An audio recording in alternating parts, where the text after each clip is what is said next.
Honduras is a tropical country, a beautiful one indeed, who lacks the proper funds to protect and preserve their natural resources. So I2I volunteers get involved in all kinds of conservational projects like replanting and reforestation, kind of work on forest clouds in the mountains, to preserving the genetic materials with a botanical garden on the lowlands, all the way to preserving the marine wildlife with marine biologists in a tropical island. So a typical day in La Tigra National Park, possibly start off in the nursery, pick up some saplings, load them into the wheelbarrows and trudge up Heart Attack Hill with these wheelbarrows. It was good fun, but you know, you feel your heart's at the side of your throat sort of vibrating. It's good fun, a lot of exercise. So up into the sort of jungle on the top of the mountain to plant the saplings along the side of the trail for them to grow for the winter food for the quetzal bird, to try and introduce it more. They chop the grass over here with machetes and rather than fly mows, which is a bit, you know, it's hard work, but it's good fun. You felt after a very short time that the work in La Tigra was worthwhile. You knew that you were helping the local workers, but they don't get a lot of funding.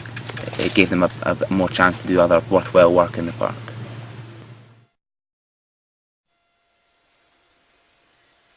This is Lancetilla Botanical Garden. This is located in northern Honduras, not so far away from the Caribbean Sea.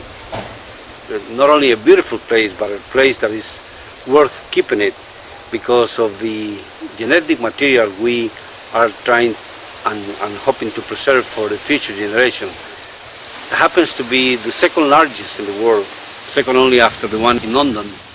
This place is so important because it holds thousands of species from the world over. We could replenish these species in their native lands, where some of them are already near extinction, to teaching English to park rangers, volunteers.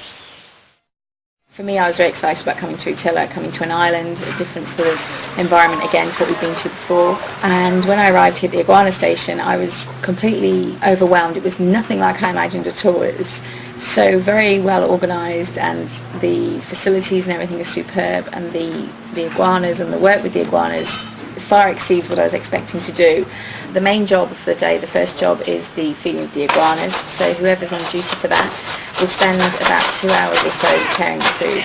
Essentially that consists of going around the garden at the station and collecting flowers and leaves and various other pieces of fruit and so on. Once you've made your 2 bowls of food, you then brave the cages, and you have to go into the cages, take the dirty dishes and so on out, rinse them, clean them, and put the fresh food in. That can take anything from half an hour to an hour and a half, depending on how energetic the iguanas are. If it's a visitor day, Monday, Wednesday and Friday, then you often find yourself manning the visitor centre. If it isn't a visitor's day, then usually we work on various projects or bits and pieces that look necessary around the station. Could be anything from maintenance in the workshop to clearing leaves in the garden, to clearing out the cages, making new signs for some of the animals we have, cleaning the terrariums. There's always something to do. It's really a very rewarding and motivating project because you're so hands-on. It's fantastic, very good.